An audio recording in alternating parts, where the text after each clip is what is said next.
It's Mine, a fable by Leo Lionni. It's mine. It's mine. In the middle of Rainbow Pond, there was a small island. Smooth pebbles lined its beaches, and it was covered with ferns and leafy weeds. There's the pebbles and the ferns and the leafy weeds. On the island lived 3 quarrelsome frogs, 1, 2, 3, named Milton, Rupert, and Lydia. They quarreled and gwibbled from dawn to dusk. "Stay out of the pond," yelled Milton. "The water is mine."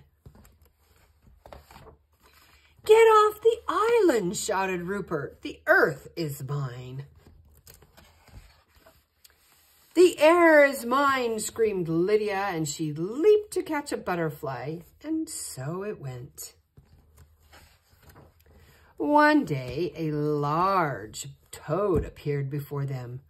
"I live on the other side of the island," he said, "but I can hear you shouting, 'It's mine, it's mine, it's mine,' all day long.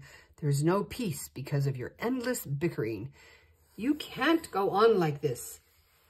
With that, the toad slowly turned around and hopped away through the weeds. No sooner had he left than Milton ran off with a large worm.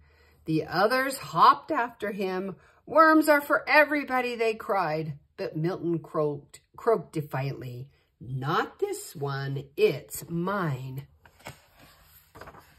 Suddenly, the sky darkened, and a rumble of distant thunder circled the island. Rain filled the air, and the water turned to mud. The island grew smaller and smaller as it was swallowed up by the rising flood.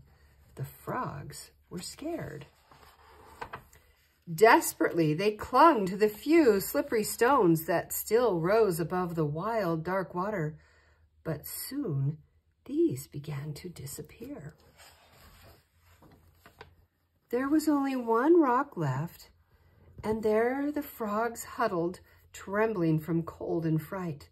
But they felt better now that they were together, sharing the same fears and hopes. Little by little, the flood subsided. The rain fell gently and then stopped altogether. But look, the large rock that saved them was no rock at all. "You saved us," shouted the frogs when they recognized the toad. The next morning, the water had cleared.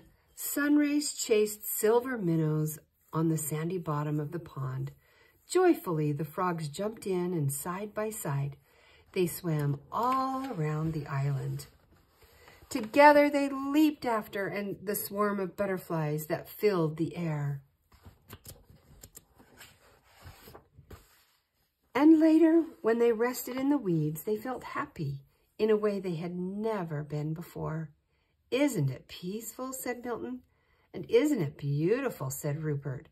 "And do you know what else?" said Lydia. "No, what?" the others asked. "It's ours," she said. The end.